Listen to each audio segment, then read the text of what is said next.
Mag-isa lang si Kunyang guys, kaya nagluluto ng pagkain niya. Manok na may kamatis.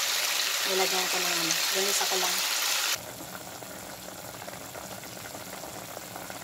Ayan guys, nilagyan ko ng sayuti. Kulang yung sabaw, dadagdagan ko pa sa ito.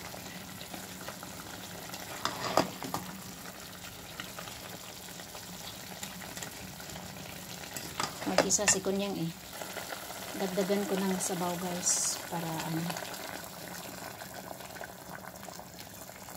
Ayun. Tapos, nilagyan ko ulit ng repolyo. Ayun, yummy-yummy na. Habang pinapakulo, ayan na guys, malapit na siyang maluto. Kunti na lang. Kakain na si Kunyang.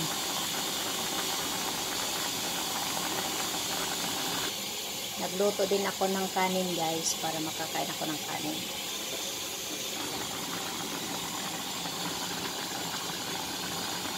Yan. Thank you for watching guys. Bye-bye.